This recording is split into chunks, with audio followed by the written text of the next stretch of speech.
Hello everyone, welcome to the channel. Before we start today's case, I want to ask for your support by subscribing to my channel. Your support is very important to me, so please subscribe to follow more cases and encourage us. Click the like button and let's get into the case. The late afternoon sun cast long shadows across Emma's bedroom as she meticulously packed her swim bag. Her fingers trembled slightly as she zipped up her wetsuit, the reality of tomorrow's challenge finally sinking in. The annual Puget Sound charity swim had always been a distant dream, something she'd watched from the shores of Bainbridge Island with a mixture of awe and longing. Now at 17, she was finally old enough to participate. Emma's reverie was interrupted by a gentle knock at her door. "Come in," she called, her voice barely above a whisper. Her mother, Sarah, stepped into the room, concern etched across her face. "Hey, sweetie, how are you feeling?" Emma forced a smile. Excited, nervous, terrified. "Take your pick." Sarah sat on the edge of the bed, her eyes fixed on the swim cap Emma clutched in her hands. You know, there's been talk around town about recent orca sightings in the Sound. Are you sure you want to go through with this?" Emma's jaw tightened. She'd heard the whispers, seen the blurry photos on social media of dorsal fins cutting through the waves uncomfortably close to popular beaches. But she'd trained too hard for too long to let fear hold her back now. "Mum, we've been over this. The organizers have safety measures in place. Besides, orcas don't attack humans in the wild. It's probably just curiosity because of all the extra boat traffic lately." Sarah nodded, unconvinced. I know, your father and I just worry. It's a long swim and the weather forecast isn't exactly ideal." Emma sat beside her mother, leaning her head on Sarah's shoulder. "I'll be careful, I promise. This means everything to me, you know that." Sarah wrapped an arm around her daughter, squeezing gently. "I do know. And we're so proud of you for doing this. Just promise me you'll keep your wits about you out there. If anything feels off, anything at all, you signal for help, okay?" "Okay, Mum, I promise." As Sarah left the room, Emma turned to her window, gazing out at the steely waters of Puget Sound in the distance. The choppy waves seemed to whisper of hidden dangers lurking beneath the surface. She shook her head, banishing the thought. It was just nerves, she told herself. Nothing more. Later that evening, Emma's phone buzzed with a text from her best friend, Lily. "You ready for tomorrow, fish girl?" Emma smiled, tapping out a reply. "As ready as I'll ever be. See you at the starting line." She set her alarm for an ungodly early hour and crawled into bed, willing sleep to come. But as the night deepened, so did Emma's unease. She tossed and turned, her mind conjuring images of dark shapes moving silently through murky waters. In her fitful sleep, Emma dreamed. She was swimming, her arms cutting cleanly through the water, each stroke bringing her closer to her goal. But something was wrong. The water grew colder, darker. She could sense a presence beneath her, massive and ancient. Emma tried to swim, faster, but her limbs felt leaden. She glanced over her shoulder and saw it, a towering dorsal fin, black as midnight, slicing through the waves with terrifying speed. Emma opened her mouth to scream, but only bubbles escaped as she was pulled under, down into the crushing depths. Emma jolted awake, her heart pounding. She was drenched in sweat, the sheets tangled around her legs, the glowing numbers on her bedside clock read 3:17 a.m. With shaking hands, she reached for her water bottle, gulping down the cool liquid as if it could wash away the lingering terror of the nightmare. "It's not real," she whispered to herself in the darkness. "It was just a dream. You're going to be fine." But as Emma lay back down, staring at the ceiling, she couldn't shake the feeling that the dream was more than just her subconscious playing tricks. It felt like a warning. The hours crept by, sleep eluding Emma for the rest of the night. As the Aimut first pale light of dawn seeped through her curtains, she rose, moving through her morning routine like an automaton. She choked down a light breakfast, knowing she'd need the energy but unable to summon much of an appetite. Her parents were already up, the atmosphere in the kitchen tense with unspoken worry. Emma's father, David, attempted to lighten the mood. "So, kiddo, you planning on setting a new record out there today?" Emma managed a weak smile. "Maybe next year, Dad. Today I'll settle for just finishing in one piece." The drive to the starting point on Bainbridge Island was quiet, the car radio providing a welcome distraction from the knot of anxiety tightening in Emma's stomach. As they neared the gathering point, the scale of the event became apparent. Hundreds of swimmers in varying shades of neoprene milled about, their excited chatter carrying on the brisk morning air. Emma's breath caught in her throat as she stepped out of the car. This was it. No turning back now. Sarah pulled her into a tight hug. "Remember what we talked about, be safe out there." Emma nodded, not trusting her voice. Her father gave her a reassuring pat on the back. "You've got this, Em. We'll be cheering you on from the spectator boat." As her parents headed off to board their assigned vessel, Emma made her way to the registration tent. The volunteer manning the booth greeted her with a cheerful smile that did little to calm Emma's nerves. "Name?" the volunteer asked, clipboard at the ready. "Emma Larson," she replied, her voice steadier than she felt. The volunteer nodded, checking off Emma's name. "All right, Emma, here's your numbered swim cap and tracking bracelet. Make sure to wear both at all times during the swim. Any questions about safety procedures?" Emma hesitated, then asked the question that had been gnawing at her since her mother first voiced her concerns. "What about the Orca sightings? Is there any extra risk?" The volunteer's smile faltered for just a moment before returning full force. "We've taken all necessary precautions. There are safety boats and kayaks positioned throughout the course. If there's any sign of marine life that could pose a threat, we'll alert all swimmers immediately. But try not to worry. Orcas aren't typically aggressive towards humans. You're more likely to get a leg cramp than have a close encounter with a whale." Emma nodded, not entirely reassured. She took her gear and moved away from the tent. Scanning the crowd for a familiar face, she spotted Lily near the water's edge, already suited up and bouncing on the balls of her feet. "Emma," Lily called out, waving enthusiastically. "Can you believe this? Look at all these people." Emma joined her friend, taking in the sea of swimmers stretching as far as she could see. "It's incredible," she agreed, trying to match Lily's excitement. Lily must have sensed Emma's unease because her expression softened. "Hey, you okay? You look a little pale." Emma shrugged, fiddling with the strap of her goggles. "Just nervous, I guess. Had a weird dream last night."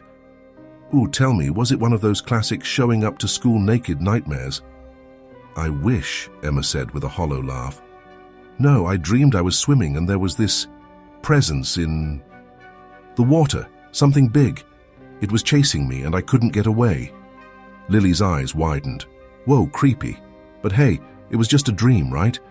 Nothing to worry about out here in the real world." Before Emma could respond, a shrill whistle cut through the air. A man with a megaphone began corralling swimmers toward the starting line. "All participants, please make your way to the water. We'll begin in 5 minutes." Emma and Lily joined the throng of bodies moving towards the sound. The water lapped at Emma's feet, shockingly cold despite her wetsuit.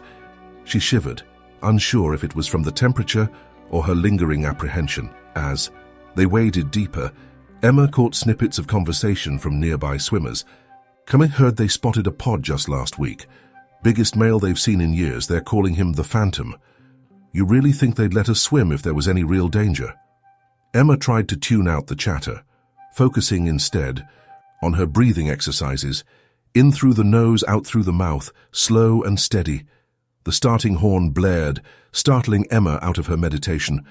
All around her, bodies surged forward, a chaotic frenzy of splashing and churning water. Emma hesitated for a split second before plunging in, the cold shocking her system into high alert. As she settled into her stroke, Emma felt a familiar calm wash over her. This was what she had trained for. This was where she belonged. With each powerful kick, each streamlined pull through the water, her earlier fears began to recede. Emma quickly found her rhythm, overtaking many of the less experienced swimmers. The first safety boat came into view, right where it was supposed to be. She allowed herself a small smile. Everything was going according to plan, but as Emma reached the halfway point of the swim, a chill that had nothing to do with the water temperature ran down her spine. Something had changed. The air felt heavier, charged with an energy she couldn't explain, and far off in the distance, barely perceptible above the splash of hundreds of swimmers, she heard it, a long, haunting call that seemed to reverberate. Through the very core of her being, Emma faltered mid-stroke, her heart racing. It couldn't be, not here, not now. But as she treaded water, scanning the horizon, she saw it. A sleek black dorsal fin, cutting through the waves with impossible grace, heading straight for the mass of swimmers. Her nightmare had become reality. The morning dawned grey and ominous over Puget Sound, a blanket of low-hanging clouds obscuring the usual picturesque view of the Olympic Mountains. A chill wind whipped across the choppy waters, carrying with it the tang of salt and the promise of rain. Despite the less-than-ideal conditions, a palpable excitement filled the air as hundreds of swimmers and spectators gathered on the shores. Serve Bainbridge Island for the annual Puget Sound charity swim. Emma stood at the water's edge, her toes curling into the damp sand as she stared out at the expanse of steel-grey water before her. She shivered, pulling her warm-up jacket tighter around her shoulders. The familiar pre-race jitters fluttered in her stomach, but there was something else too. A nagging sense of unease she couldn't quite shake. Quite a turnout this year, huh? Emma turned to see Lily approaching, her friend's usual sunny smile, somewhat subdued by the gloomy weather. Yeah, Emma agreed, forcing a smile of her own. I didn't expect so many people with the forecast being what it is. Lily shrugged, her eyes scanning the crowd. I guess a little bad weather isn't enough to dampen everyone's charitable spirit. Or their competitive drive, she added with a wink. Emma laughed, some of the tension easing from her shoulders. Speaking of competitive, where do you think you'll place this year? Oh, you know me, Lily said airily, striking a mock heroic pose. I'm just here for the glory of participation, and the post-swim hot chocolate, of course. Their laughter was cut short by the crackle of a megaphone. Attention, swimmers! We'll begin lining up in 15 minutes. Please make sure your tracking devices are securely fastened and your swim caps are on. As the announcement continued, detailing last-minute safety reminders, Emma's earlier unease returned full force. She glanced out at the water again, half expecting to see a dark fin breaking the surface. Lily must have noticed her friend's distraction because she placed a gentle hand on Emma's arm. Hey, you okay? You look like you've seen a ghost. Emma shook her head, trying to dispel the image.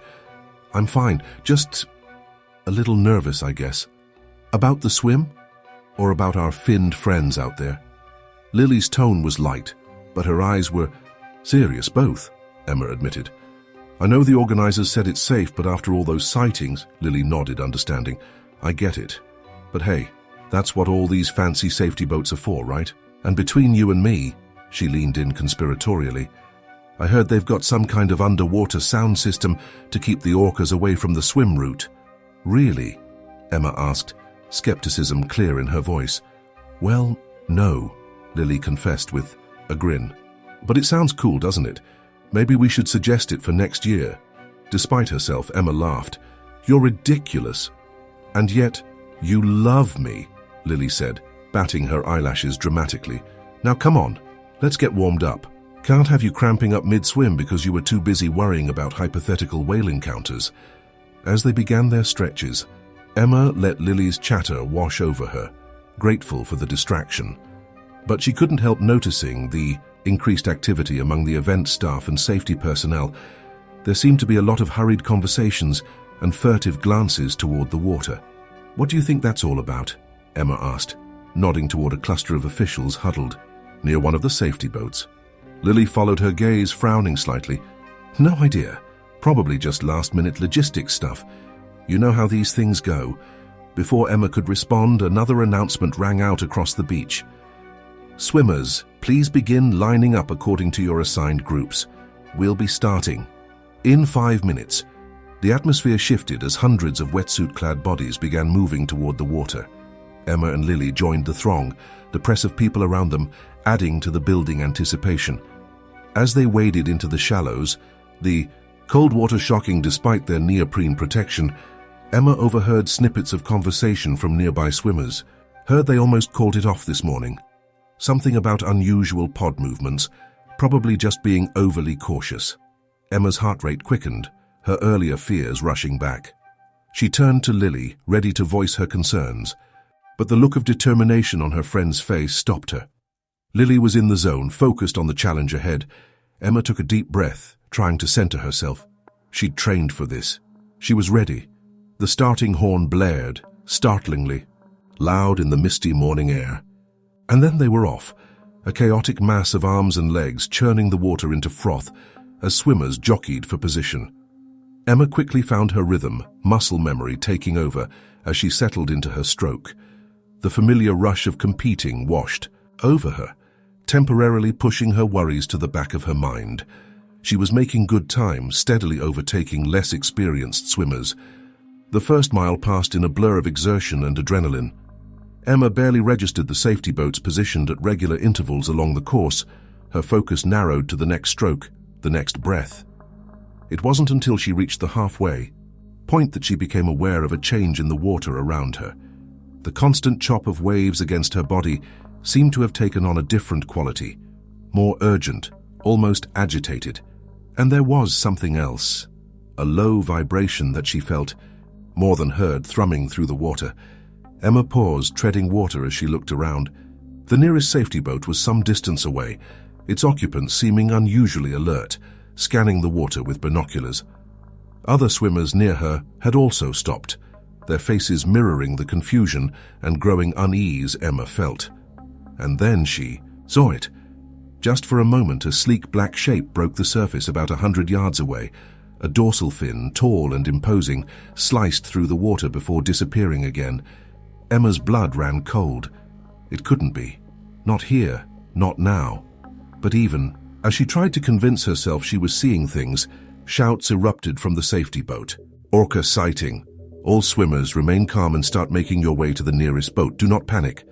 I repeat, do not panic.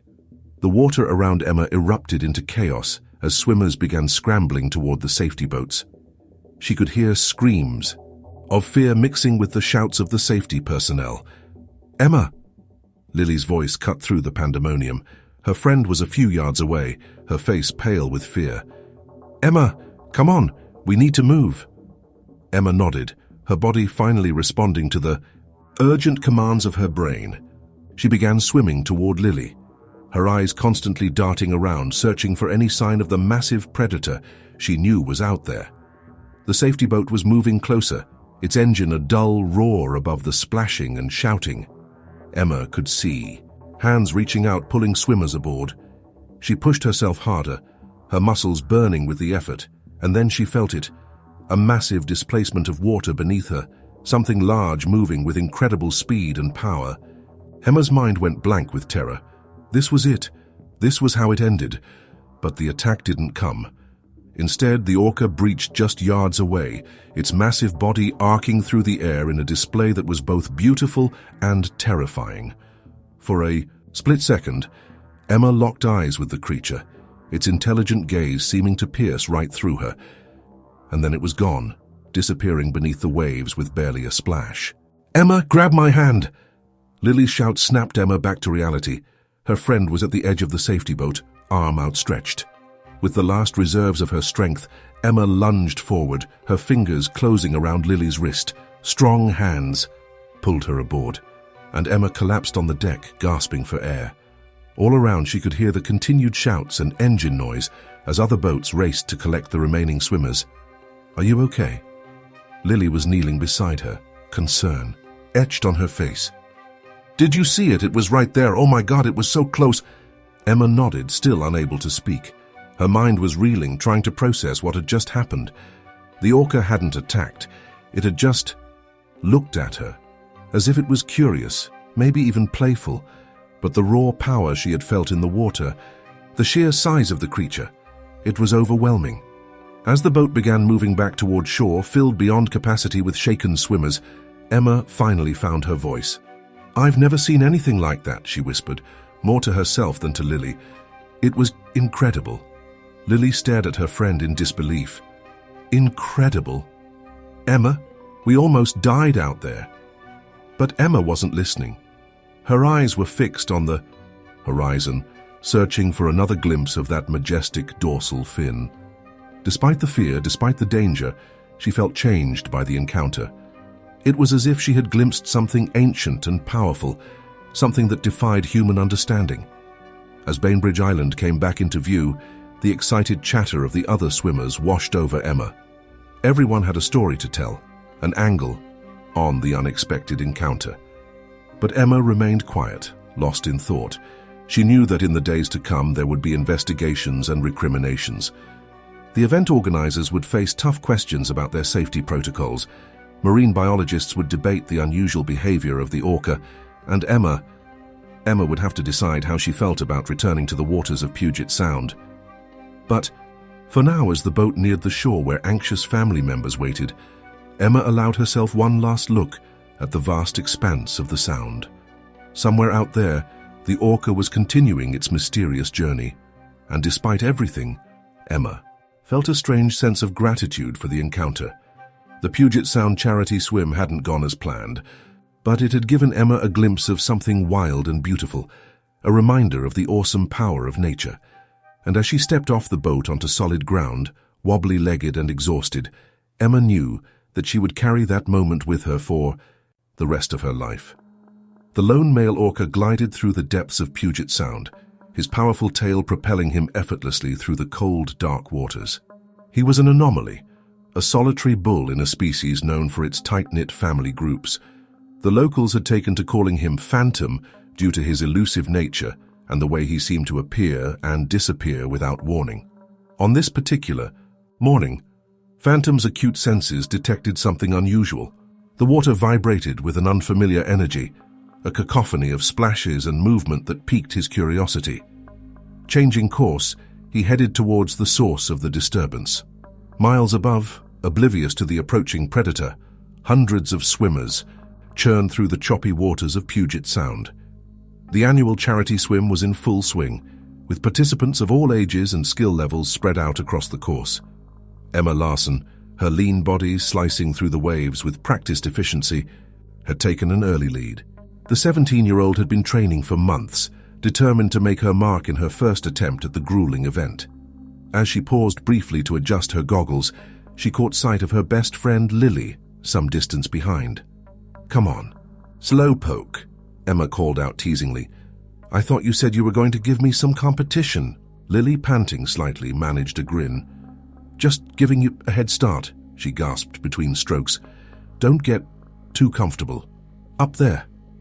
Emma laughed and resumed her swift pace, the banter with her friend momentarily dispelling the nagging sense of unease she'd felt since entering the water. Something about the Sound felt different today, wilder, more unpredictable. She shook off the feeling, chalking it up to pre-race jitters. Beneath the surface, Phantom continued his approach. The strange vibrations grew stronger, stirring an instinct deep within him. It wasn't hunger that drove him. He had feasted on a seal just days before.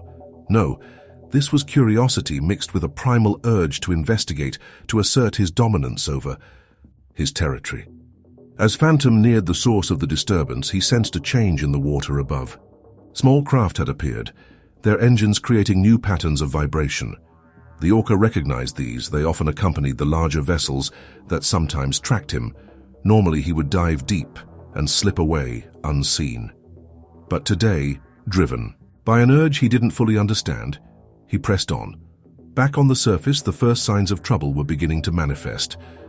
A kayaker, positioned as part of the event's safety team, squinted at the horizon. A flash of black had caught his eye there and gone so quickly, he almost thought he'd imagined it.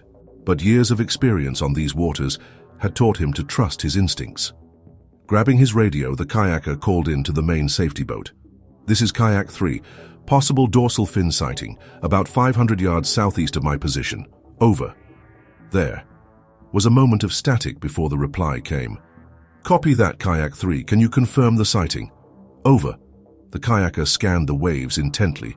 Several tense seconds passed before he saw it again, unmistakable this time. A tall black fin broke the surface momentarily before disappearing. "Sighting confirmed," he reported, his voice tight. "Definitely an orca. Looks like it's heading towards the swimmers. Over." On the main safety boat, event coordinator Mark Ramsey felt his stomach drop.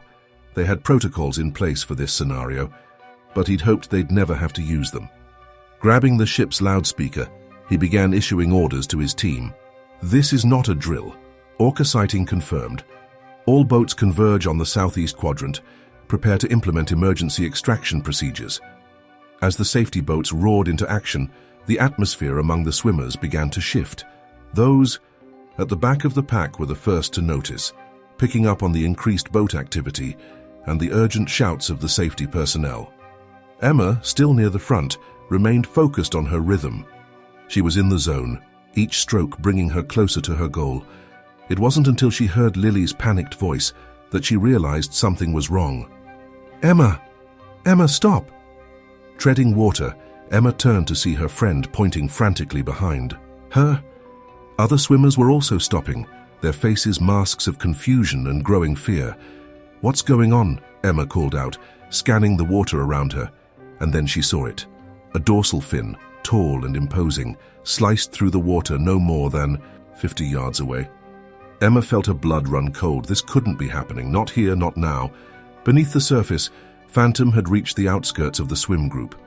The chaotic movements above fascinated him. These creatures were not like the sleek seals or agile fish he was accustomed to hunting.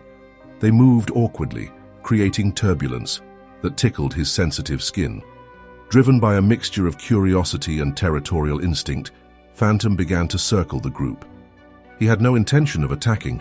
These strange beings didn't register as prey, but their presence in his domain stirred something primal in him, a need to investigate and perhaps intimidate. On the surface, panic was spreading like wildfire. Swimmers who had been steadily making their way across the Sound were now thrashing wildly, desperate to reach the safety boats that were racing towards them. "Everyone remain calm," Mark's voice boomed across the water. "Make your way to the nearest safety boat in an orderly fashion. Do not splash excessively or make sudden movements." But fear had taken hold. In their panic, many swimmers were doing exactly what they shouldn't, creating more disturbance in the water, potentially exciting the Orca further. Emma, her competitive spirit forgotten, began swimming towards the nearest boat. Her powerful strokes ate up the distance, but she couldn't shake the feeling of vulnerability. Every shadow in the water, every unexpected splash sent a jolt of terror through her. Lily was struggling nearby, her face pale with fear. "Emma!" she gasped. I can't make it." Without hesitation, Emma changed course. "Yes, you can," she said firmly, reaching her friend. "We'll do this together, nice and steady, just like we practiced." As the two girls swam side by side, Phantom continued his investigation. The Orca's curiosity was growing. These creatures above were unlike anything he had encountered before. He could sense their fear, taste it in the water. It stirred something in him, not hunger but a kind of excitement. In a sudden burst of speed, Phantom surged upward. He breached the surface just yards from Emma and Lily, his massive body launching clear of the water in a spectacular display of power. Time seemed to stand still. Emma found herself staring directly into the Orca's eye as it hung suspended in the air. There was intelligence there, a keen awareness that shook her to her core. This wasn't some mindless predator. This was a thinking, feeling being, as curious about her as she was terrified of it. And then gravity took hold. Phantom crashed back into the water, the impact sending out a massive wave that buffeted the nearby swimmers. "Go, go, go!" Emma screamed, pulling the stunned Lily along with her. They swam with renewed desperation, the safety boat now tantalizingly close. Phantom, exhilarated by his breach, began to circle again. The fear scent in the water had intensified, and it drove him to new heights of excitement. He had no intention of harming these strange creatures, but the game of chase, the assertion of his dominance over his territory, it was intoxicating. On the safety boat, Mark watched the unfolding scene with mounting horror. Most of the swimmers had been pulled to safety, but there were still a few in the water, including the two girls struggling to reach them. "Get those last two," he ordered, pointing at Emma and Lily. "And someone get on the horn to the Coast Guard. We're going to need backup to deal with this Orca." As the boat maneuvered closer to Emma and Lily, Phantom made another pass. This time he came so close that Emma could feel the displacement of water caused by his massive body. She fought against the urge to scream, knowing that any sudden noise might provoke the creature further. "Almost there," she gasped to Lily. "Don't stop, don't look back." With a final burst of effort, they reached the boat. Hands reached down, pulling them aboard to safety. As Emma collapsed on the deck, gasping for air, she caught one last glimpse of Phantom. The Orca's dorsal fin cut through the water, as he circled once more before diving deep, disappearing as suddenly as he had appeared. The aftermath of the encounter was a blur of activity. Coast Guard vessels arrived, their powerful engines churning the water as they attempted to herd Phantom away from the area. Marine biologists were called in, eager to study the unusual behavior of the solitary orca, and the swimmers, still shaken by their brush with one of nature's most formidable predators, huddled in blankets on the shore, recounting their experiences. In hushed, awestruck tones, for Emma, the events of that day would leave an indelible mark. The terror of the encounter was undeniable, but there was something else too, a profound sense of wonder at having come face to face with such a magnificent creature. As she sat on the beach, Lily's hand clasped tightly in hers, she found herself staring out at the Sound, wondering where Phantom was now and if he was as changed by the encounter as she was. In the days that followed, the incident would make headlines across the country. Experts would debate the reasons for Phantom's behavior, and event organizers would face tough questions about their safety protocols. But for those who had been there, who had looked into the eye of the orca and seen something ancient and unknowable looking back, the experience transcended simple explanations. They had been reminded, in the most visceral way possible, of their place in the natural world, not as conquerors but as fellow inhabitants of a vast and mysterious ecosystem. And for Emma, it sparked a passion that would shape the course of her life, driving her to study marine biology and work towards a future where humans and orcas could coexist in harmony. As for Phantom, he returned to the depths of Puget Sound, carrying with him the memory of his strange encounter. The solitary orca continued his mysterious journey, a reminder of the wild and unpredictable nature that lurks just beneath the surface of our ordered world. The safety boats roared to life, their engines shattering the eerie calm that had settled over Puget Sound. On board the lead vessel, event coordinator Mark Ramsey barked orders into his radio, his face a mask of determination hiding the fear that gnawed at his gut. All units converge on Sector 4. We've got swimmers in distress and a confirmed orca sighting. This is not a drill, people. The boat lurched forward, spray flying as it cut through the choppy waves. Mark's eyes scanned the water frantically, searching for any sign of the swimmers or the massive predator that threatened them. In the water, Emma's world had narrowed to a pinpoint of terror and adrenaline. The sleek black dorsal fin she'd spotted moments ago had disappeared, but she knew the danger was far from over. Her muscles burned as she pushed herself harder than she ever had before, desperate to reach the safety of the approaching boats. "Lily," she gasped, turning to check on her friend. "Lily, are you okay?" Lily's face was pale, her eyes wide with fear as she struggled to keep pace. I think so," she panted. "Emma, did you see it? It was huge." Before Emma could respond, a commotion erupted nearby. A group of swimmers let out terrified screams as a massive black and white form breached the surface, water cascading off its glossy skin. The orca hung in the air for a heart-stopping moment, its intelligent eye seeming to survey the chaos it had caused. "Oh my God," Lily whimpered as the creature crashed back into the water, sending out a shockwave that buffeted the nearby swimmers. Emma's mind raced. Everything she knew about orcas told her that attacks on humans were incredibly rare.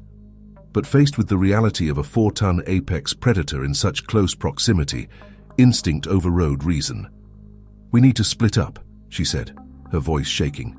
"Orcas hunt in packs. If we're not grouped together, maybe it won't see us as prey." Lily looked at her in disbelief. "Are you crazy? We can't separate now." "Trust me," Emma insisted, already starting to drift away. "Head for that yellow safety boat. I'll go for the red one. We'll have a better chance if we're not together." Reluctantly, Lily nodded and began swimming in the opposite direction. Emma watched her go for a moment before turning her focus to the red safety boat in the distance. It seemed impossibly far away, but she forced her tired limbs into motion. She swam. Emma couldn't shake the feeling of being watched. The water around her felt alive with menace, every shadow a potential threat. She tried to control her breathing, to move smoothly and efficiently, but panic clawed at the edges of her mind. Suddenly, a dark shape flashed by just beneath her. Emma's heart leapt into her throat as she realized how close the orca was. Its massive body dwarfed her, a reminder of just how small and vulnerable she was in this vast alien environment. On the safety boat, Mark and his team worked frantically to coordinate the rescue efforts. "Johnson, take us in closer to that group." "On the left," he ordered, pointing to a cluster of swimmers still far from safety. "Rivera, get the rescue lines ready. We're going to have to pull them in fast." As the boat maneuvered into position, a crew member named Sarah suddenly shouted, "Mark, 3 o'clock, the Orca's surfacing again." All eyes turned to see the magnificent creature break the surface once more, this time alarmingly close to a lone swimmer. Emma. "Full throttle," Mark yelled, his knuckles white as he gripped the railing. "We need to get to her now." The boat surged forward, but Mark knew with sickening certainty that they were too far away. All they could do was watch as the drama unfolded. Emma, unaware of the approaching boat, was locked in a primal struggle for survival. The Orca circled her, each pass bringing it closer. She could feel the displacement of water caused by its massive body, could almost sense its curiosity and intelligence. In that moment, an odd calm settled over Emma. The panic receded, replaced by a strange sense of awe. This creature, for all its power and potential danger, wasn't attacking. It was playing? Investigating? She couldn't be sure, but she knew that her fate rested on her next actions. Taking a deep breath, Emma forced herself to relax. She stopped her frantic swimming and instead began to tread water slowly, deliberately. "Hey there," she said softly, her voice barely audible above the lapping waves. "You're not here to hurt me, are you? Just checking things out." The Orca surfaced again, closer this time. Its blowhole expelled a misty breath that Emma felt on her face. For a brief, magical moment, their eyes met. Emma saw something there, not the mindless aggression she had feared, but a keen intelligence and almost playful curiosity. And then, as quickly as it had appeared, the Orca dove deep. The water churned as its powerful tail propelled it away, leaving Emma alone in suddenly calm seas. "Emma!" The shout snapped her out of her daze. The safety boat had finally reached her, and eager hands were reaching down to pull her aboard. As she was lifted from the water, Emma caught one last glimpse of a tall dorsal fin in the distance, before it disappeared beneath the waves.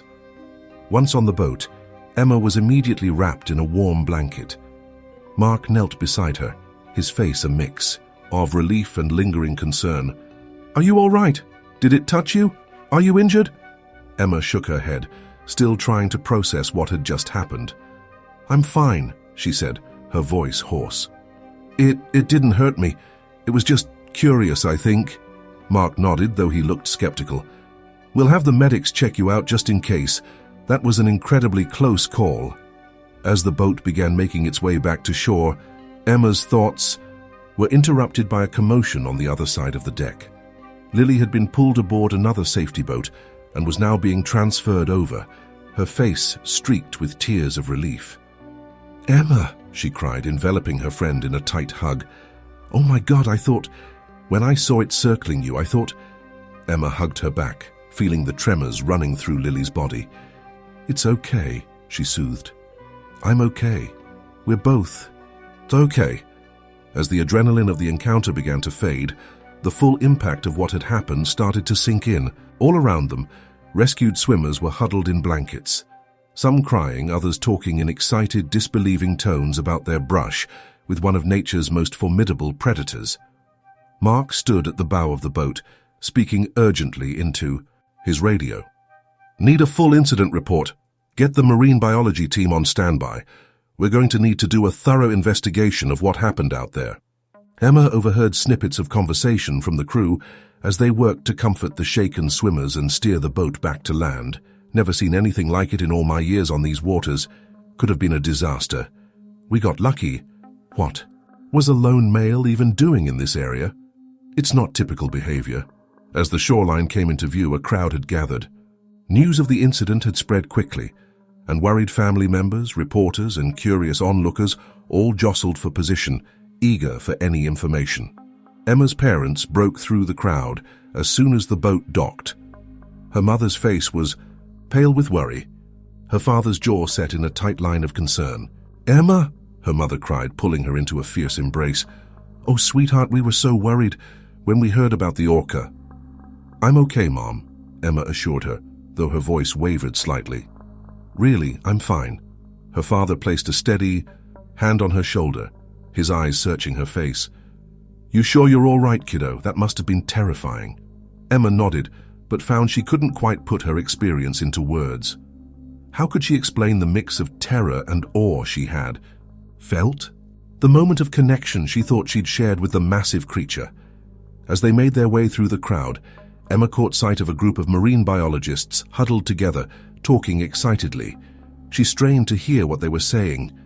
Highly unusual behavior for a solitary male. That could be the same individual spotted last week near Whidbey Island. Need to track its movements, understand what drew it to the swim area. Emma felt a sudden urge to join their conversation, to share what she had experienced. But before she could act on it, she was ushered towards a medical tent for a checkup. The rest of the day passed in a blur of medical examinations, debriefings, and interviews with event officials. By the time Emma was finally cleared to go home, the sun was setting over Puget Sound, casting a golden glow over the now calm waters. As her parents drove home, Emma stared out the window, lost in thought. The events of the day played on repeat. In her mind, the initial terror, the heart-pounding chase, and that final incredible moment of connection. "Emma," her mother's gentle voice broke through her reverie. "Are you sure you're okay? You've been awfully quiet." Emma turned from the window, meeting her mother's concerned gaze in the rearview mirror. "I'm okay, Mom, really. It's just a lot to process." Her father cleared his throat. "You know, if you want to talk to someone about what happened, a professional, that would be completely understandable." Emma nodded absently, but her mind was already drifting back to the encounter. She knew her parents were worried, and rightfully so. But how could she explain that, along with the fear, she had felt something else? A sense of wonder, of connection, to something wild and ancient and utterly beyond her understanding. As they pulled into their driveway, Emma made a decision. "Actually," she said, her voice stronger now, "I think I want to talk to those marine biologists. I want to understand more about what happened today, about the Orca." Her parents exchanged a look, a mix of surprise and concern on their faces. But seeing the determination in their daughter's eyes, they nodded. "Okay," her father said slowly, "we can look into that. But for now, let's get you inside and rested. It's been a long day." Emma agreed, suddenly feeling the weight of exhaustion settling over her. But as she climbed out of the car, she took one last look at the distant waters of Puget Sound. Somewhere out there, the Orca was continuing its mysterious journey. And Emma knew with a certainty that surprised her that her own journey, of understanding, of discovery, was just beginning. The events of that day would change Emma in ways she couldn't yet fully comprehend. The terror of the encounter would fade with time, but the sense of wonder, the glimpse into a world so alien yet so vital to our own, would stay with her. It would shape her future, driving her towards a path she had never before considered. As she finally lay in bed that night, Emma's dreams were filled not with nightmares of gnashing teeth and dark waters, but with visions of sleek black and white, forms gliding through sunlit seas. In her sleep, she smiled, already looking forward to the day when she might once again meet the gaze of one of nature's most magnificent and misunderstood creatures. The safety boats cut through the choppy waters of Puget Sound, their engines roaring as they raced towards the panicked swimmers. On the lead boat, Mark Ramsey, the event coordinator, stood at the helm, his face etched with worry and determination. "Jenkins, keep us steady," he shouted over the wind. "Thompson, get those life preservers ready. We're going to need every single one." As they approached the chaos, Mark's trained eyes scanned the water. Swimmers thrashed about, their colorful caps bobbing like erratic buoys in the gray waves. But it was the sleek black dorsal fin cutting through the water that held his attention. "Dear God," he muttered, "it's bigger than we thought." The Orca, a massive male they'd later learn, was known to researchers as Phantom, circled the swimmers with an unnerving focus. Its movements were deliberate, almost playful, but Mark knew better than to anthropomorphize. This was a wild animal, unpredictable and potentially deadly. "All units, converge on my position," Mark barked into his radio. "We've got multiple swimmers." in distress and an active Orca interaction. This is not a drill. Repeat, this is not a drill. As the boat drew closer, Mark could make out individual faces among the swimmers. Fear was etched on everyone, but two girls in particular caught his eye. They were swimming together, one clearly struggling while the other provided support. "Jenkins, take us in closer to those two," Mark ordered, pointing to Emma and Lily. The boat edged closer, waves slapping against its hull. Mark leaned over the side, extending a life preserver. "Here, grab on." Emma looked up, relief flooding her face as she saw the boat. "Help us," she cried out. "My friend, she's exhausted. I don't know how much longer she can stay afloat." Mark's heart raced as he saw the Orca's fin change direction, heading straight for the girls. "Hurry," he shouted. "It's coming your way." With a surge of adrenaline, Emma pushed Lily towards the life preserver. "Take it," she urged. "I'll be right behind you." Lily grabbed the float, and the crew quickly pulled her aboard. But before Emma could reach safety, a dark shadow passed beneath her. She let out a scream as she felt the displacement of water caused by the Orca's massive body. "Emma!" Lily cried out, reaching futilely towards her friend. Mark watched in horror as the Orca surfaced mere feet from Emma. Time seemed to stand still as girl and whale regarded each other. Emma's eyes were wide with terror, but there was something else there too, a glimmer of awe. For a moment, Mark thought the worst was about to happen, but then as quickly as it had appeared, the Orca dove deep, its powerful tail sending up a spray of water as it disappeared. "Now! Swim to us now!" Mark shouted. Emma didn't need to be told twice. With powerful strokes, she closed the distance to the boat and was hauled aboard, gasping and shaking. As Mark's team worked to rescue the remaining swimmers, he couldn't shake the image of Emma's face-to-face encounter with the Orca. In all his years running this event, he'd never seen anything like it. Back on shore, the atmosphere was tense. News of the Orca sighting had spread quickly, and a crowd of worried spectators and family members had gathered. Among them were Emma's parents, their faces pale with concern. As the boats began to return, a cheer went up from the crowd. But Mark knew the real challenges were just beginning. He'd have to answer for this, to the participants, to their families, to the press. How had an Orca managed to get so close to the swim course? Were the safety protocols inadequate? The questions were already forming in his mind. The first boat docked, and swimmers began to disembark on shaky legs. Emma and Lily were among them, supporting each other as they walked down the gangplank. Emma's parents rushed forward. "Emma!" her mother cried, enveloping her in a tight embrace. "Oh, thank God you're all right." Her father's face was a mix of relief and barely contained anger. "What happened out there?" he demanded, looking from Emma to Mark. "We were told this event was safe." Mark stepped forward, his hands raised in a placating gesture. "Sir, I assure you, we followed all standard safety protocols. The Orca's presence was unexpected." "Unexpected?" Emma's father scoffed. "You're running an event in Orca territory and you call this unexpected?" Before Mark could respond, a commotion near the water's edge caught everyone's attention. A group of marine biologists who had been called to the scene were pointing excitedly at something in the distance. "There!" one of them shouted. "Do you see it?" All eyes turned to the water. In the fading light of the evening, a tall dorsal fin broke the surface, moving parallel to the shore. It was Phantom, still patrolling the area. The sight sent a ripple of unease through the crowd, murmurs of fear mixed with exclamations of awe. But for Emma, the sight stirred something different. Despite the terror she'd felt in the water, she couldn't shake the memory of looking into the Orca's eye, of seeing intelligence and curiosity there.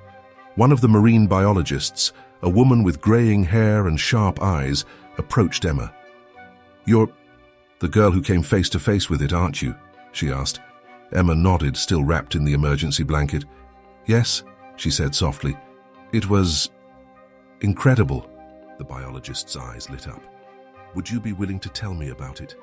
Every detail you can remember could be valuable to our research." Before Emma could respond, her father stepped in. "Now's not the time," he said firmly. "My daughter's been through enough today." But Emma surprised them all by speaking up. "No, it's okay, Dad. I want to talk about it. I need to understand what happened out there." As Emma began to recount her experience to the eager biologist, Mark found himself pulled in multiple directions. There were other swimmers to check on, statements to be made to the press, and a mountain of paperwork to begin. But as he moved through the crowd, he overheard snippets of conversation that made him pause. Never seen an orca act like that before. It could have been a disaster. We got lucky. What was it doing so close to shore anyway? Mark knew these questions would need answers, and soon. The future of the event, and perhaps his career, hung in the balance. But more than that, he felt a responsibility to understand what had happened today. Not just for the safety of future swimmers, but out of respect for the magnificent creature that had turned their world upside down. As the sun set over Puget Sound, casting a golden glow on the now calm waters, Mark made a decision. He would push for a full investigation, not just into the safety protocols but into the orca's behavior. Something extraordinary had happened today, and he was determined to get to the bottom of it. In the days that followed, the incident dominated local news. Marine biologists flocked to the area, eager to study Phantom's unusual behavior. Theories abounded. Was the orca lonely, seeking interaction? Was it simply curious about the unusual activity in its territory? Or was there something more complex at play? For Emma, the encounter sparked a passion she never knew she had. She found herself devouring every bit of information she could find about orcas, pestering the marine biologists with questions and spending hours staring out at the sound, hoping for another glimpse of Phantom. Her parents watched with a mixture of concern and pride as their daughter threw herself into this new obsession. They worried about the lingering effects of her trauma, but couldn't deny the light in her eyes when she talked about her experience. A week after the incident, Emma stood on the beach, her toes digging into the cool sand as she gazed out at the water. The marine biologist she'd spoken to on the day of the encounter, Dr. Lena Thompson, stood beside her. "You know," Dr. Thompson said, "we're putting together a research team to study Phantom's behavior. We'll be tracking his movements, observing his interactions with other marine life." Emma's heart quickened. "Really? That sounds amazing." Dr. Thompson smiled. "It does, doesn't it? We could use someone with your perspective on the team. Someone who's seen Phantom up close." Emma turned to the older woman, her eyes wide. Are you offering me a position?" "An internship," Dr. Thompson clarified. "It would be hard work, long hours, and probably a lot of time staring at empty water. But it would also be a chance to contribute to our understanding of these magnificent creatures." For a moment, Emma was speechless. Then a slow smile spread across her face. "When do I start?" As they stood there discussing the details of the internship, a flicker of movement caught Emma's eye. Far out in the Sound, a tall dorsal fin broke the surface, gleaming in the sunlight before disappearing beneath the waves. Emma's breath caught in her throat. Was it Phantom? Had he been watching them this whole time? The thought sent a shiver down her spine, but not of fear. This time it was a shiver of excitement, of anticipation for the journey ahead. The events of that fateful swim had changed Emma's life in ways she never could have imagined. What had started as a terrifying encounter had blossomed into a passion, a calling. As she stood on the shore, the salty breeze whipping her hair, Emma felt a sense of purpose she'd never known before. She knew the road ahead wouldn't be easy. There would be long days of tedious observation, nights poring over data, and probably more than a few moments of frustration. But there would also be wonder, discovery, and the thrill of unlocking the mysteries of one of nature's most intelligent and enigmatic creatures. As the sun began to set, painting the sky in brilliant hues of orange and pink, Emma took one last look at the spot where she'd seen the dorsal fin. "See you soon, Phantom," she whispered, a promise to herself and to the magnificent creature that had changed her life. With a deep breath, she turned and walked back up the beach, ready to embark on her new adventure. The terror of her encounter with Phantom had faded, replaced by a burning curiosity and a determination to bridge the gap between humans and orcas. It was the beginning of a lifelong journey, one that would take her to the furthest reaches of the ocean and the depths of scientific discovery. And somewhere out in the vast expanse of Puget Sound, Phantom continued his solitary journey, unaware of the profound impact he'd had on one young woman's life and the ripples that would spread out from their brief encounter, touching the lives of researchers, conservationists, and nature lovers. For years to come, the orca breached the surface with explosive force, its massive black and white form momentarily suspended in the air. Emma's scream caught in her throat as she locked eyes with the creature, time seeming to stand still in that heart-stopping moment. Then gravity took hold, and the orca crashed back into the water, sending out a shockwave that buffeted Emma and the other nearby swimmers. "Emma, swim!" Lily's panicked voice snapped Emma back to reality. With a surge of adrenaline, Emma began to swim harder than she ever had before, her arms cutting through the choppy waves with desperate intensity. The safety boat was so close now, its crew shouting and waving frantically. "Here, grab the line," a lifeguard called out, tossing a bright orange rescue buoy towards Emma and Lily. Emma reached out, her fingers just brushing the slick surface of the buoy before a swell pulled it away. She could hear the thrumming of the boat's engine, smell the acrid scent of exhaust mixing with the salt air. But all of that faded into the background as she sensed, more than saw, the orca's massive form gliding beneath her. "It's coming back," someone on the boat yelled. Emma's heart pounded in her ears as she felt the displacement of water caused by the orca's approach. She knew she should keep swimming, but a primal part of her brain screamed at her to stay still, to not attract the predator's attention. Suddenly, a strong hand gripped her arm. "I've got you," a gruff voice said. Emma looked up to see a weathered face of a lifeguard who had jumped in to assist. "Just stay calm and let me guide you to the boat." As they moved towards safety, Emma couldn't help but glance back. The orca's dorsal fin sliced through the water, circling around but not approaching any closer. It was as if it was watching, waiting. With a final heave, Emma was pulled aboard the safety boat, collapsing onto the deck in a shivering heap. Lily was already there, wrapped in a blanket, her face pale with shock. "Are you hurt? Did it touch you?" The boat's captain, a man with salt and pepper hair and deep creases around his eyes, knelt beside Emma. Emma shook her head, still struggling to catch her breath. "No, I don't think so. It looked right at me." The captain nodded grimly. "You're lucky. I've never seen one come this close to swimmers before. Something's not right here." As the boat began to speed back towards shore, Emma huddled next to Lily, both girls wrapped in emergency blankets. The adrenaline was starting to wear off, leaving Emma feeling shaky and nauseous. What do you think it wanted?" Lily whispered, her voice trembling. Emma shook her head. "I don't know. It didn't seem like it was trying to attack. It was more like it was curious." "Curious or not, that was too damn close," the captain interjected. He was speaking into a radio, his voice tense. "Base, this is Rescue 1. We've got all swimmers accounted for. No injuries, but we had extremely close orca contact. Recommend immediate closure of the event and full incident report." As they neared the shore, Emma could see a crowd gathering. News of the orca encounter must have spread quickly. She spotted her parents among the onlookers, their faces etched with worry. The moment the boat docked, Emma found herself engulfed in her mother's embrace. "Oh, sweetheart," her mom sobbed, holding her tight. "We were so scared." Her father stood nearby, his jaw clenched tight. "What happened out there?" he demanded, looking from Emma to the boat captain. "We were assured this event was safe." The captain held up his hands in a placating gesture. "Sir, we followed all standard safety protocols. The orca's behavior was highly unusual. We'll be conducting a full investigation." As Emma was led away from the docks, she couldn't help but look back at the water.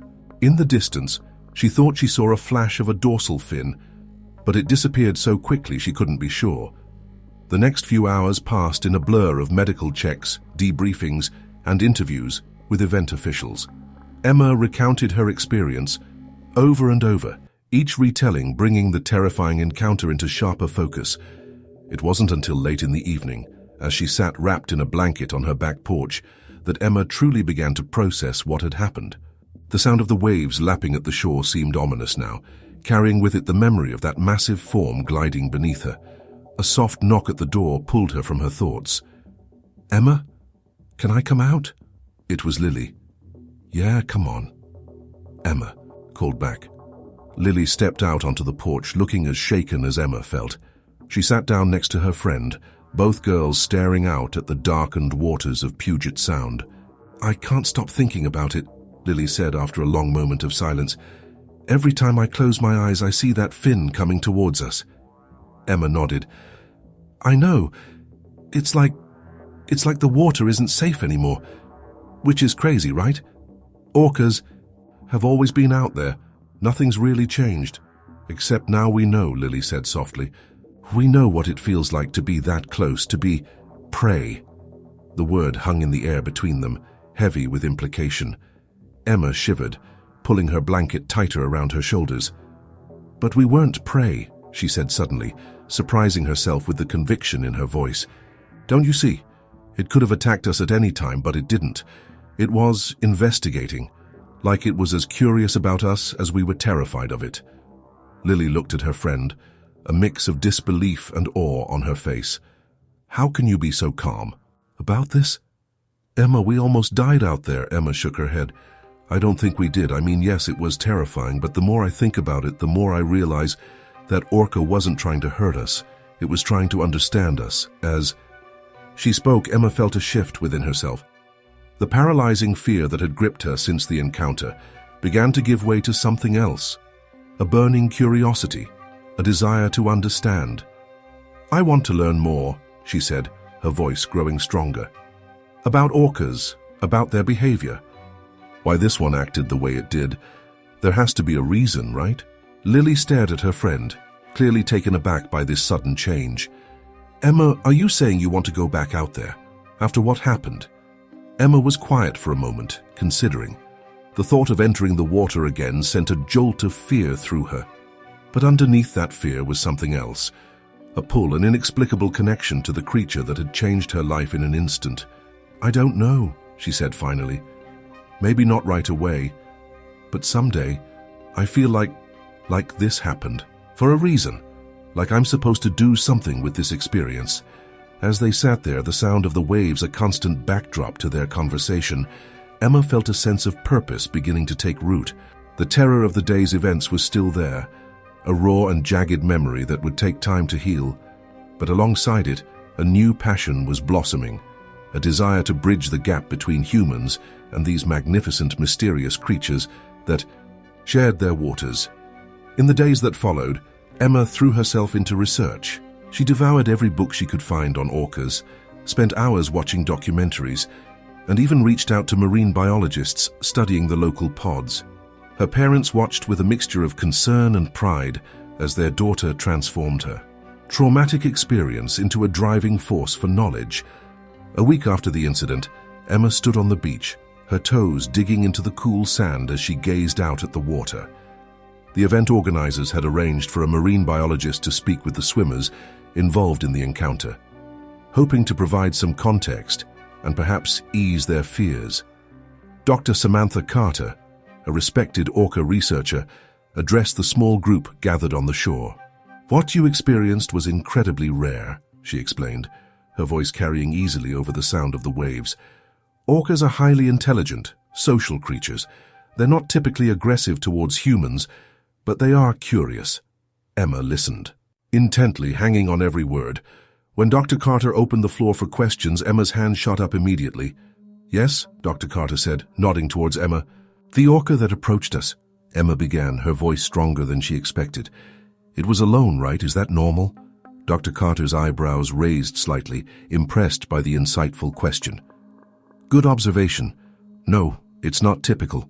Orcas are usually highly social, living in close-knit family groups we call pods. A solitary orca, especially an adult male like the one you encountered, is unusual. As the session continued, Emma found herself asking question after question, her initial fear giving way to an insatiable curiosity. After the talk concluded, she lingered behind, approaching Dr. Carter directly. Excuse me, Dr. Carter, Emma said, her heart pounding with nervous excitement. I was wondering, is there any way I could learn more about your research? Maybe volunteer or intern or something? Dr. Carter studied Emma for a moment, a small smile playing at the corners of her mouth. You're the one who had the closest encounter, aren't you? Emma, right? Emma nodded, surprised the scientist remembered her name. Well, Emma, Dr. Carter continued, we don't typically take high school students as interns, but Your experience gives you a unique perspective, and your questions today showed real insight. Tell you what, why don't you come by our research center next week? I can give you a tour, show you what we do. If you're still interested after that, we can talk about some ways you might be able to get involved. Emma's face lit up, a smile, breaking through the serious expression she'd worn since the encounter. Really, that would be amazing. Thank you so much, Dr. Carter. As Emma walked back up the beach, her mind was racing with possibilities. The terror of her encounter with the Orca was still there, a shadow at the edges of her consciousness, but it was being steadily eclipsed by a growing sense of wonder, a desire to understand these complex creatures that shared their coastal home. She paused at the water's edge, letting the cool waves lap at her feet. In the distance, she thought, she saw a flash of a dorsal fin, there and gone so quickly she couldn't be sure, but instead of fear, she felt a thrill of excitement. "I'll understand you," she whispered to the vast expanse of the sound. "Somehow, someday I'll understand." As the sun began to set, painting the sky in brilliant hues of orange and pink, Emma turned and walked back up the beach.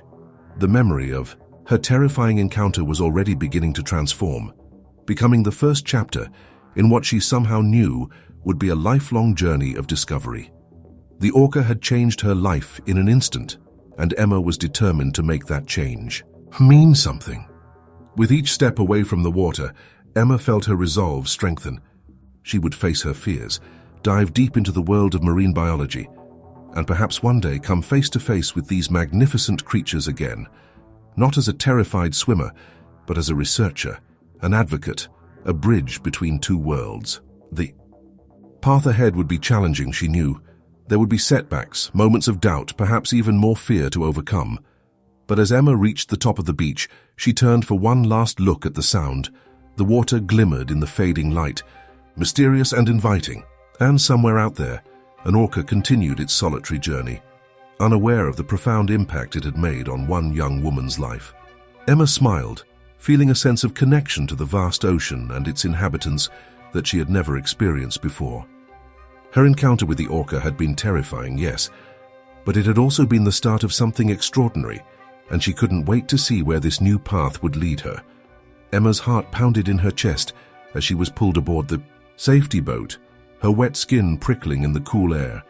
She collapsed onto the deck, gasping for breath, her mind reeling from the encounter she'd just survived. Beside her, Lily huddled under an emergency blanket, her face pale with shock. "Are you all right? Did it touch you?" The boat captain, a weathered man with salt and pepper hair, knelt beside Emma, his eyes scanning her for any signs of injury. Emma shook her head, still struggling to find her voice. No, she managed finally.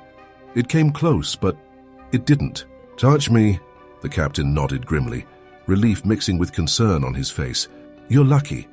I've never seen an orca come that close to swimmers before. This isn't normal behavior." As the boat's engine roared to life, Emma found herself shivering, and not just from the cold.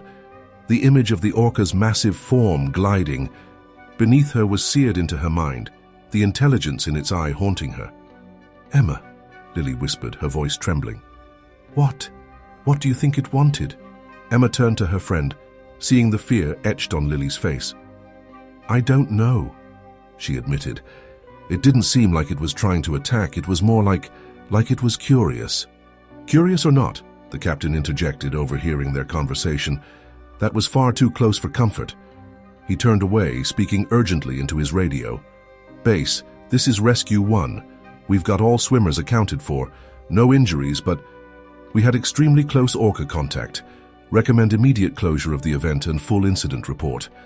As they sped back to shore, Emma could see a crowd gathering on the beach. News of the orca encounter must have spread quickly. She spotted her parents among the onlookers, their faces etched with worry. The moment the boat docked, Emma found herself engulfed in her mother's embrace. "Oh, sweetheart," her mum sobbed, holding her tight. "We were so scared." Her father stood nearby, his jaw clenched tight with a mix of relief and anger. "What happened out there?" he demanded, looking from Emma to the boat captain. "We were assured this event was safe." The captain held up his hands in a placating gesture. "Sir, we followed all standard safety protocols. The orca's behavior was highly unusual. We'll be conducting a full investigation." As Emma was led away from the docks wrapped in a warm blanket, she couldn't help but look back at the water. In the distance, she thought she saw a flash of a dorsal fin, but it disappeared so quickly she couldn't be sure. The next few hours passed in a blur of medical checks, debriefings, and interviews with event officials. Emma recounted her experience over and over, each retelling bringing the terrifying encounter into sharper focus. But with each retelling, she also found herself focusing more on the details. The graceful movement of the orca, the intelligence in its eye, the way it seemed more curious than aggressive. It wasn't until late in the evening, as she sat wrapped in a blanket on her back porch, that Emma truly began to process what had happened. The sound of the waves lapping at the shore seemed ominous now, carrying with it the memory of that massive form gliding beneath her. A soft knock at the door pulled her from her thoughts. "Emma, can I come out?" It was Lily. "Yeah, come on," Emma called back. Lily stepped out onto the porch looking as shaken as Emma felt. She sat down next to her friend, both girls staring out at the darkened waters of Puget Sound. "I can't stop thinking about it," Lily said after a long moment of silence. "Every time I close my eyes, I see that fin coming towards us." Emma nodded. "I know, it's like the water isn't safe anymore, which is crazy, right? Orcas have always been out there. Nothing's really changed. Except now we know," Lily said softly. "We know what it feels like to be that close. To be a prey." The word hung in the air between them, heavy with implication. Emma shivered, pulling her blanket tighter around her shoulders. But as she stared out at the water, she felt something shift inside her. "But we weren't prey," she said suddenly, surprising herself with the conviction in her voice. "Don't you see? It could have attacked us at any time, but it didn't. It was investigating, like it was as curious about us as we were terrified of it." Lily looked at her friend, a mix of disbelief and awe on her face. "How can you be so calm about this? Emma, we almost died out there." Emma shook her head. "I don't think we did. I mean, yes, it was terrifying, but the more I think about it, the more I realize that orca wasn't trying to hurt us. It was trying to understand us." As she spoke, Emma felt a change within herself. The paralyzing fear that had gripped her since the encounter began to give way to something else. A burning curiosity, a desire to understand. "I want to learn more," she said, her voice growing stronger. "About orcas, about their behavior. Why this one acted the way it did. There has to be a reason, right?" Lily stared at her friend, clearly taken aback by this sudden change. "Emma, are you saying you want to go back out there, after what happened?" Emma was quiet for a moment, considering. The thought of entering the water again sent a jolt of fear through her. But underneath that fear was something else. A pull, an inexplicable connection to the creature that had changed her life in an instant. "I don't know," she said finally. "Maybe not right away, but someday. I feel like this happened. For a reason. Like I'm supposed to do something with this experience." In the days that followed, Emma threw herself into research. She devoured every book she could find on orcas, spent hours watching documentaries, and even reached out to marine biologists studying the local pods. Her parents watched with a mixture of concern and pride as their daughter transformed her traumatic experience into a driving force for knowledge. A week after the incident, Emma stood on the beach, her toes digging into the cool sand as she gazed out at the water. The event organizers had arranged for a marine biologist to speak with the swimmers involved in the encounter, hoping to provide some context and perhaps ease their fears. Dr. Samantha Carter, a respected orca researcher, addressed the small group gathered on the shore. "What you experienced was incredibly rare," she explained, her voice carrying easily over the sound of the waves. "Orcas are highly intelligent, social creatures. They're not typically aggressive towards humans, but they are curious." Emma listened, intently hanging on every word. When Dr. Carter opened the floor for questions, Emma's hand shot up immediately. "Yes," Dr. Carter said, nodding towards Emma. "The orca that approached us," Emma began, her voice stronger than she expected. "It was alone, right? Is that normal?" Dr. Carter's eyebrows raised slightly, impressed by the insightful question. "Good observation. No, it's not typical. Orcas are usually highly social, living in close-knit family groups we call pods. A solitary orca, especially an adult male like the one you encountered, is unusual. As the session continued, Emma found herself asking question after question, her initial fear giving way to an insatiable curiosity. After the talk concluded, she lingered behind, approaching Dr. Carter directly.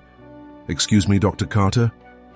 "Emma," said, her heart pounding with nervous excitement, "I was wondering, is there any way I could learn more about your research? Maybe volunteer or intern or something?"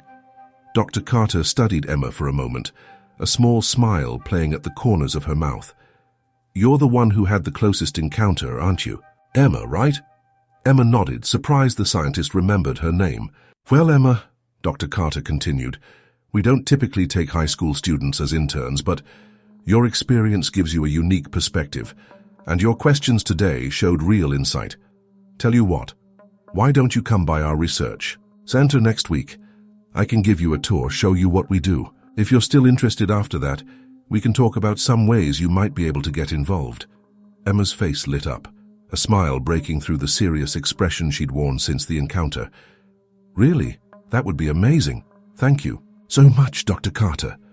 As Emma walked back up the beach, her mind was racing with possibilities. The terror of her encounter with the orca was still there, a shadow at the edges of her consciousness. But it was being steadily eclipsed by a growing sense of wonder, a desire to understand these complex creatures that shared their coastal home.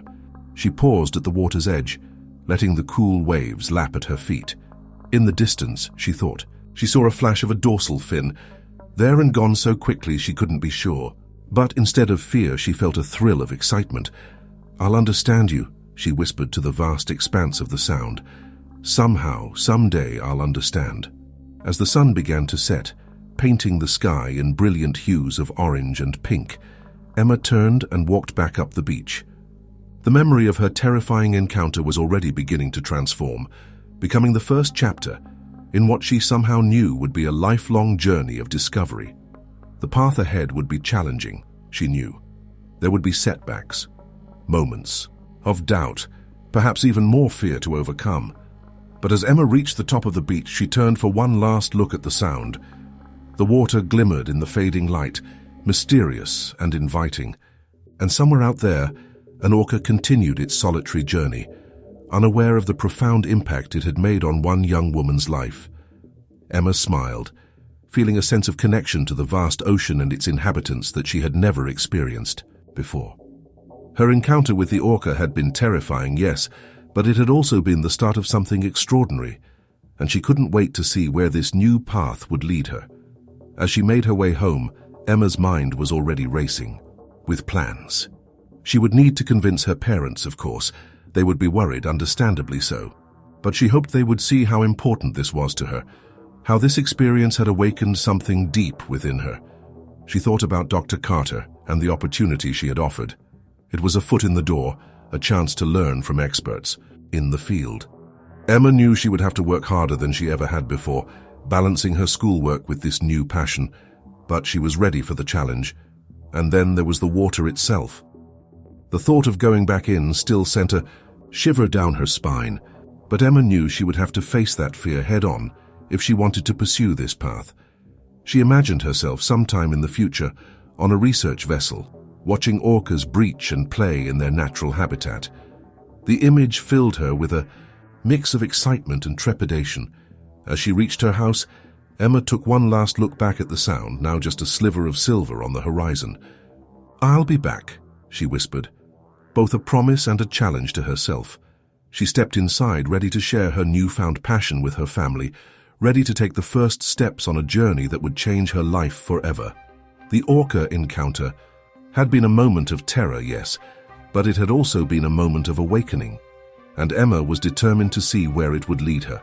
As the sun rose over the rugged coastline of the Pacific Northwest, casting a golden glow across the choppy waters of Puget Sound, Emma Larson stood on the shore, her heart racing with a mixture of excitement and trepidation. The annual charity swim event was about to begin, and despite the recent reports of increased orca activity in the area, the 17-year-old was determined to participate. "Are you sure about this, honey?" Emma's mother, Sarah, asked for what felt like the 100th time that morning. Her brow was furrowed with worry as she adjusted the strap of Emma's swim cap. Emma nodded, trying to project more confidence than she felt. "I've been training for months, Mom. I can't back out now." Her father, Michael, placed a reassuring hand on her shoulder.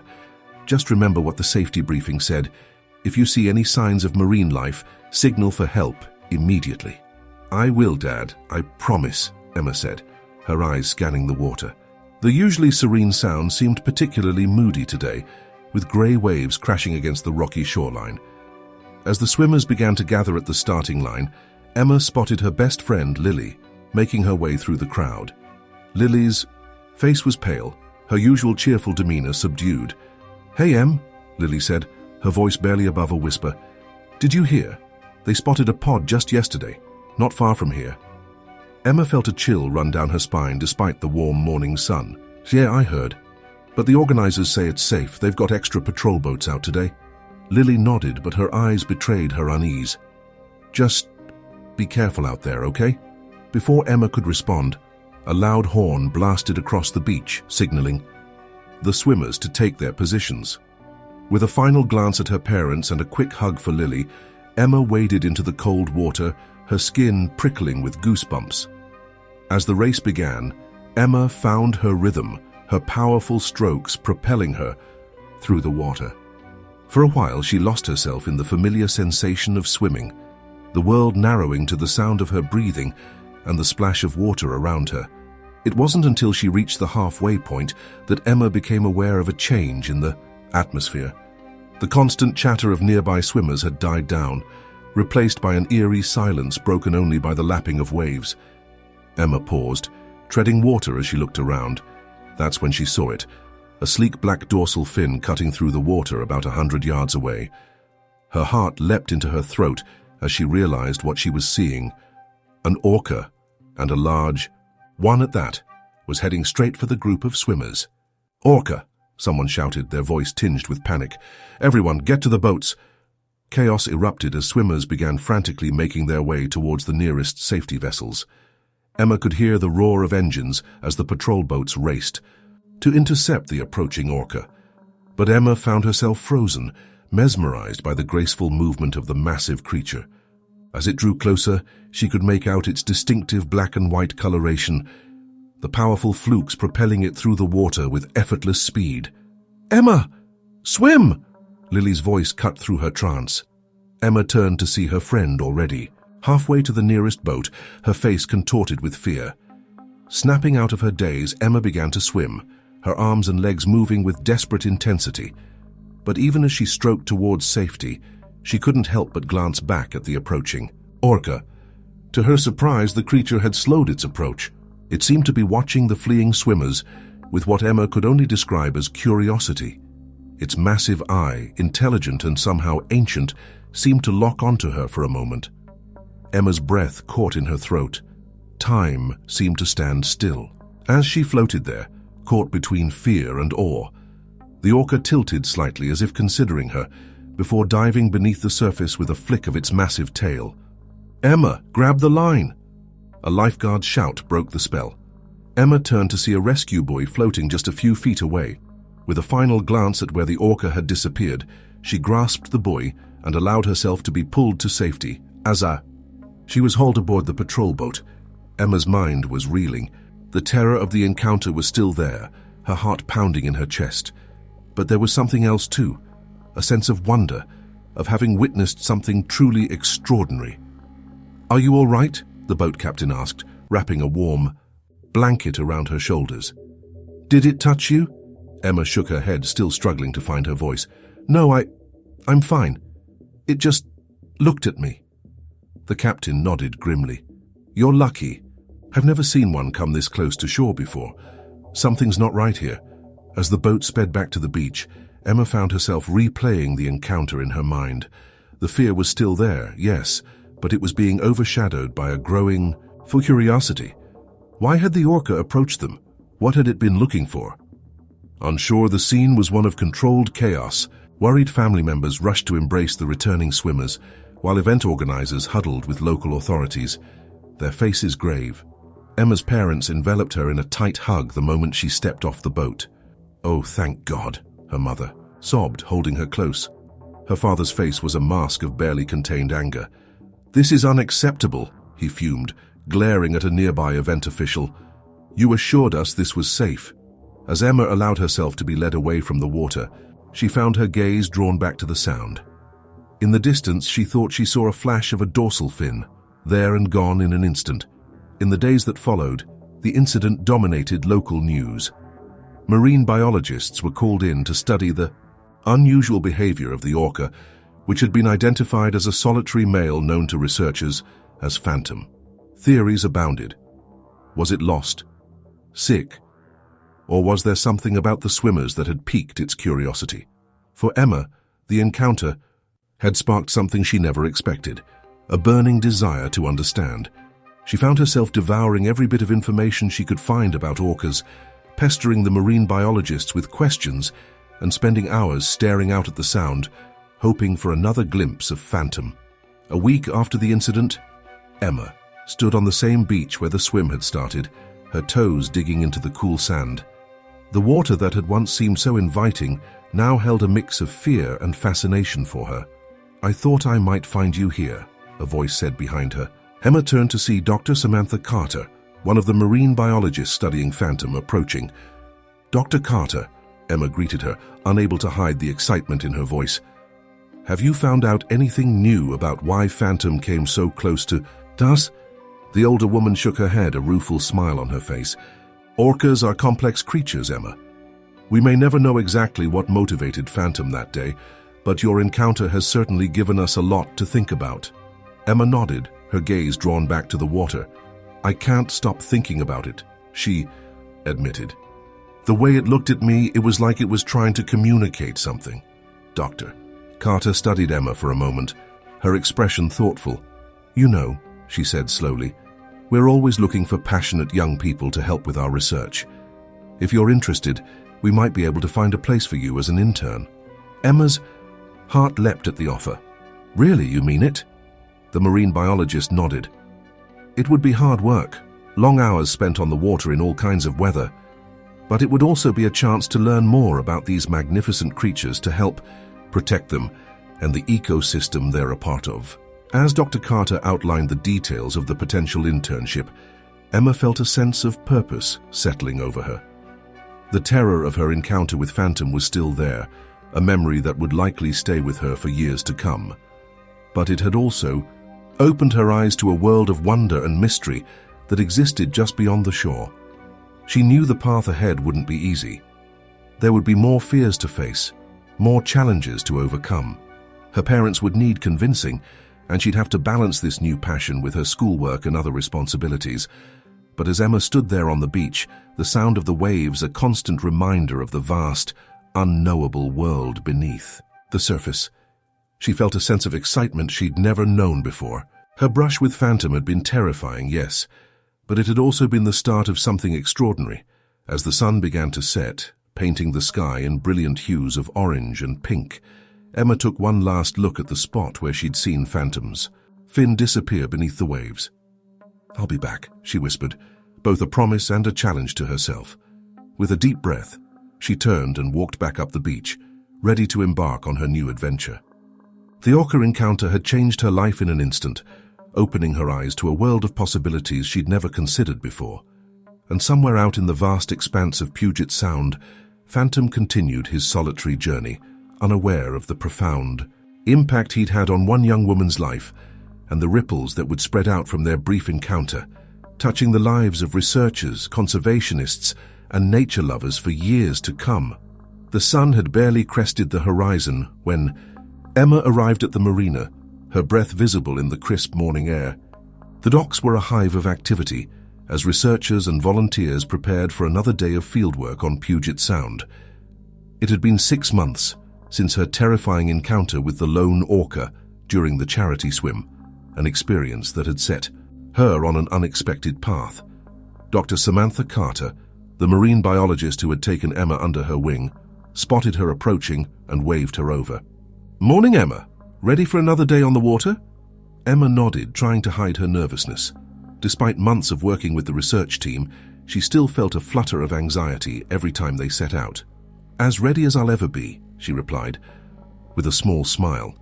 As they boarded the research vessel, Emma couldn't help but notice the extra equipment being loaded. "What's all that for?" she asked, pointing to a stack of unfamiliar devices.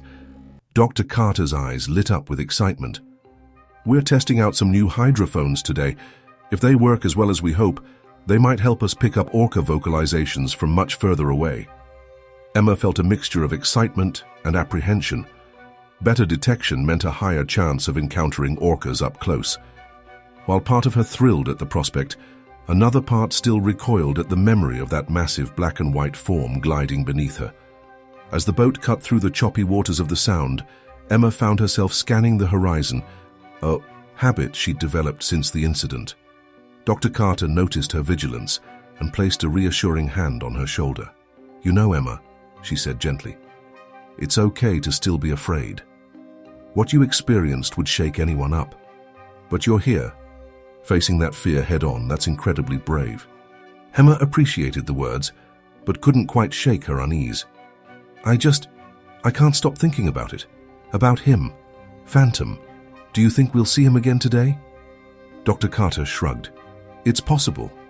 He's been spotted in this area several times over the past few months. But remember, orcas are highly intelligent and often unpredictable. We can never be certain where they'll show up or how they'll behave." As they reached their designated research area, the team sprang into action. Emma helped deploy the new hydrophones, carefully lowering them into the water according to Dr. Carter's instructions. For the next few hours, they monitored the equipment, recording data and listening for any signs of orca activity. It was nearing midday when one of the other researchers, Mike, suddenly called out, "I've got something. Definite orca vocalizations coming from the northwest." The atmosphere on the boat instantly changed, tension and excitement crackling through the air. Dr. Carter rushed to the equipment, donning a pair of headphones to listen for herself. "It's them all right," she confirmed after a moment. "And from the sound of it, it might be more than one. Emma, can you grab the camera? We need to document this." Emma's hands shook slightly as she retrieved the high-powered camera from its case. As she raised it to her eye, scanning the water in the direction Mike had indicated, her breath caught in her throat. There, breaking the surface about 100 yards away, was a tall black dorsal fin. "Orca sighted," she called out, her voice a mix of fear and awe. "Adult male, I think. Could it be?" Dr. Carter was by her side in an instant, peering through binoculars. "It very well could be. The size and shape of that dorsal fin, it matches Phantom's description." As they watched, more fins broke the surface. 2, 3, then 5 orcas. In total, their black and white bodies gleaming in the midday sun as they moved through the water with fluid grace. "This is extraordinary," Dr. Carter breathed. "Phantom's never been seen traveling with a pod before. Quick, Emma, are you getting this on camera?" Emma nodded, unable to speak as she focused on capturing every moment of the incredible scene before her. Despite her lingering fear, she couldn't deny the sheer beauty of the orcas as they swam, their powerful bodies moving in perfect synchronization. Suddenly, the orcas changed direction, heading straight for their boat. Emma felt her heart rate spike, her palms growing sweaty as she gripped the camera tighter. "They're coming this way," she said, her voice barely above a whisper. Dr. Carter placed a calming hand on her arm. "It's all right, Emma. Remember, they're just curious. We're in no danger as long as we remain calm and don't make any sudden movements." As the orcas drew closer, Emma forced herself to take deep, steady breaths. She focused on the task at hand, continuing to photograph the approaching pod. Through the lens, she could make out individual details now, the unique patterns of white patches, the small nicks and scars that distinguished one orca from another. And then she saw him, the largest of the group, with a towering dorsal fin that she recognized immediately. Phantom, the orca that had changed her life that fateful day 6 months ago. As if sensing her recognition, Phantom slowed his approach, lifting his head slightly out of the water. For a heart-stopping moment, Emma found herself looking directly into the orca's eye, just as she had during their first encounter. "Oh my God," she breathed, lowering the camera. "Dr. Carter, he's looking right at us. At me. Do you think he remembers?" Dr. Carter's voice was filled with wonder as she replied, It's certainly possible. Orcas have remarkable memory and cognitive abilities. The encounter clearly left an impression on you. Who's to say it didn't affect him as well? For several long moments, the orcas circled their boat, coming close enough that Emma could hear the whoosh of their exhalations as they surfaced to breathe. Despite her initial fear, she found herself mesmerized by their grace and beauty. Then, as suddenly as they had appeared, the orcas began to move away. Phantom was the last to leave, lingering for a moment longer as if studying the humans on the boat. With a final flick of his massive tail, he dove beneath the surface, leaving nothing but ripples in his wake. As the adrenaline of the encounter began to fade, Emma realized she was shaking. But along with the remnants of fear, she felt something, a profound sense of awe and connection. That was, she started struggling to find the right words. Incredible, Dr. Carter finished for her, a broad smile on her face. And you did wonderfully, Emma. The data and images you captured will be invaluable to our research. As they began the journey back to shore, Emma found her mind racing. The fear that had plagued her for months was still there, but it had been tempered by something stronger, a deep fascination and respect for these magnificent creatures. Dr. Carter, she said as they neared the marina, I've been thinking. I know my internship is almost over, but I want to keep doing this, to keep learning about them. Do you think, is there a way I could stay on with the research team? Dr. Carter's eyes sparkled with pride and excitement. I was hoping you'd say that, Emma. Your passion and dedication have been evident from day one. I think we can definitely find a place for you on the team, perhaps with an eye towards marine biology studies in your future. Emma nodded eagerly, her heart swelling with possibility. As they docked and began unloading their equipment, she took one last look out at the sound. Somewhere out there, Phantom and his new pod were continuing their mysterious journey through the deep. The memory of their first encounter would always be with her, a moment of terror that had transformed into a catalyst for change. But now it was joined by a new memory, one of mutual curiosity and connection, of fear overcome and wonder embraced. Emma helped carry equipment back to the lab. She felt a sense of purpose settling over her. The path ahead would be challenging, she knew. There was still so much to learn, so many mysteries to unravel. But for the first time since that fateful day 6 months ago, she felt truly excited about the future. Her journey with the orcas of Puget Sound was just beginning, and Emma couldn't wait to see where it would lead her next. As she worked alongside Dr. Carter and the rest of the team, discussing the day's incredible encounter and planning future research, Emma knew she had found her calling. The fear that had once defined her relationship with the ocean had transformed into a driving force, propelling her towards a future filled with discovery and wonder. And somewhere in the vast, mysterious depths of Puget Sound, Phantom and his pod continued their own journey, their lives now inexorably linked with the young woman who had found the courage to look beyond her fear and see the beauty and complexity of their world. The encounter that had once seemed like an ending had proven to be just the beginning of an extraordinary adventure. 6 months had passed since the fateful day of the Orca encounter, and Emma found herself once again standing on the shores of Puget Sound. The water, once a source of joy and freedom, now held a mix of fascination and lingering fear. She took a deep breath, the salty air filling her lungs as she steeled herself for what lay ahead. Are you sure about this, Emma? Her mother asked, concern etched on her face. No one would blame you if you decided not to go through with it. Emma turned to face her parents, a determined look in her eyes. I'm sure, Mom, I need to do this for myself. Her father nodded, understanding in his gaze. We're proud of you, kiddo. Just remember what Dr. Thompson taught you. Stay calm, and if anything feels off, signal for help immediately, Emma finished, managing a small smile. I know, Dad. I'll be careful. As she walked towards the small group gathered near the water's edge, Emma spotted a familiar face. Dr. Lena Thompson, the marine biologist who had been working with her since the incident, waved her over. Good morning, Emma. Dr. Thompson greeted her warmly. How are you feeling? Emma shrugged, her nervousness evident. Scared. Excited. Is it weird that I feel both? Dr. Thompson shook her head, smiling reassuringly. Not at all. It's perfectly natural. What you're doing today takes a lot of courage. The plan was simple yet daunting. Emma would enter the water for the first time since the orca encounter, accompanied by Dr. Thompson and a small team of researchers. They would swim to a nearby buoy and back, all while monitoring for any signs of marine life. As Emma zipped up her wetsuit, she caught sight of her best friend, Lily, watching from the shore. Lily had been supportive of Emma's decision to face her fears, but couldn't bring herself to join in. The memory of that day was still too fresh, too terrifying. "You've got this, Em," Lily called out, giving a thumbs up. Emma waved back, grateful for the support. Taking a deep breath, she waded into the cool water of the Sound. The familiar sensation sent a shiver down her spine, memories of the encounter flooding back. Dr. Thompson swam up beside her. "Remember, Emma, we're right here with you. If at any point you want to turn back, just say the word." Emma nodded, focusing on her breathing as they began to swim towards the buoy.